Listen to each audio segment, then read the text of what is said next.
Welcome back to STB cooking channel. ఈరోజు మనం simple and healthy recipe బొబ్బర్లతోటి చిట్టి గారెలు ఎలా చేసుకోవాలో చూద్దాము. పైన క్రిస్పీగా లోపల సాఫ్ట్గా ఇవి ఎలా చేసుకోవాలో చూద్దాం. ఇప్పుడు దీనికి కావాల్సిన ప్రాసెస్ చూద్దాం. బొబ్బర్లు 1 గ్లాస్ వరకు వీటిల్ని 2-3 టైమ్స్ శుభ్రంగా క్లీన్ చేసుకొని నానబెట్టుకుందాము. ఇవి ఇలా మంచిగా నానిన తర్వాత వీటిల్ని వాటర్ మొత్తం తీసేసుకొని ఒకసారి మరలా కడుక్కొని ఇలా జాలిగరిటలోకి వేసుకొని వాటర్ని మొత్తాన్ని వడగట్టేసుకుందాము. వాటర్ మొత్తం పోయేంత వరకు ఉంచుకోవాలి. ఇప్పుడు ఒక మిక్సింగ్ బౌల్ తీసుకొని అందులోకి 4-5 పచ్చిమిర్చి, చిన్న అల్లంని ఇలా చిన్నగా కట్ చేసుకున్నాను. అలానే 1 టేబుల్ స్పూన్ వరకు ధనియాలు, వీటిల్ని ఒకసారి బరగ్గా రుబ్బుకుందాము. ఇలా ఒకసారి రుబ్బుకున్న తర్వాత ఇప్పుడు ఇందులోకి మనం నానబెట్టుకున్న బొబ్బర్లని ఒక 2 టేబుల్ స్పూన్ వరకు వేసుకొని మరలా ఒక్కసారి జస్ట్ అలా రుబ్బుదాము. ఇలా మరీ మెత్తగా కాకుండా కొంచెం కచ్చగా రుబ్బుకొని వీటిని వేరొక గిన్నెలోకి తీసుకోవాలి. ఇలా మొత్తాన్ని వేరొక గిన్నెలోకి తీసేసుకున్న తర్వాత ఇప్పుడు ఇదే మిక్సింగ్ బౌల్లోకి మిగిలిన పప్పును వేసుకొని మంచిగా రుబ్బుకోవాలి. ఇందులోకి మనకి వాటర్ ఏమీ అవసరం ఉండదు. ఇలా మంచిగా రుబ్బుకొని దీన్ని కూడా మనం ముందు తీసుకున్న దాంట్లోకి వేసుకోవాలి. ఇలా మొత్తాన్ని ఒక గిన్నెలోకి తీసుకున్న తర్వాత ఇందులోకి 1 టేబుల్ స్పూన్ వరకు జీలకర్ర, అలానే కొంచెం కొత్తిమీర సన్నగా తరుక్కొని, కొంచెం కరివేపాకు, కట్ చేసుకున్న ఆనియను,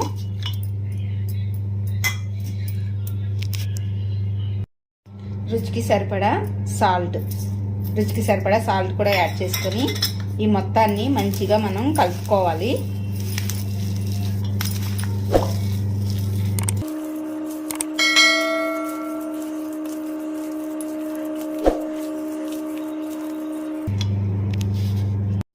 పిండిని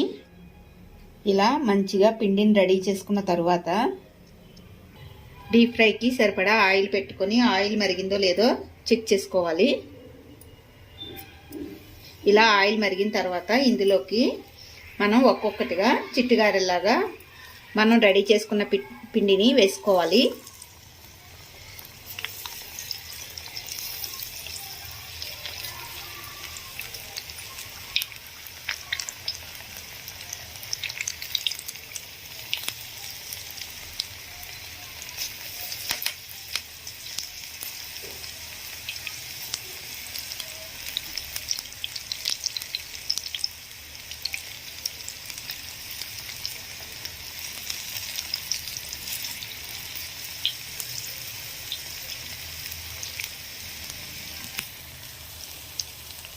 కొంచెం ఫ్రై అయిన తర్వాత నెమ్మదిగా వీటిని రెండో వైపుకి ఇలా టర్న్ చేసుకోవాలి.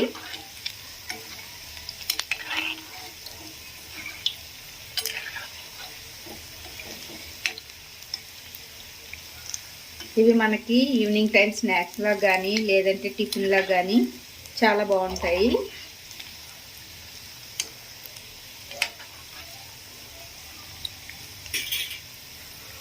ఇవి ఇలా మంచిగా ఫ్రై అయిన తర్వాత వీటిని మనం వేరొక గిన్నెలోకి తీసేసుకొని మిగిలిన పిండిని కూడా ఇదే విధంగా మనం వేసుకోవాలి.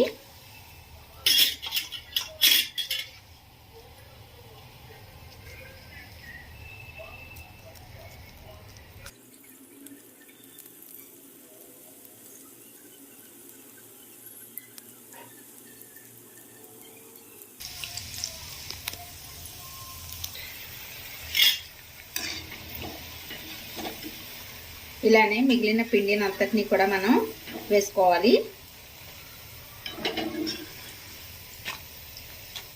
చూసారు కదా, అంతేనండి. బొబ్బర్లతోటి చిట్టుగారెలు అనేవి రెడీ అయిపోయినాయి. పైన క్రిస్పీగా లోపల సాఫ్ట్గా. రెసిపీ మీకు కూడా నచ్చినట్లయితే లైక్ చేయండి ఫ్రెండ్స్. అలానే ఇంకా ఎవరైనా మన ఛానల్ని సబ్స్క్రైబ్ చేసుకోకపోతే చేసుకోండి ఫ్రెండ్స్. Thanks for watching.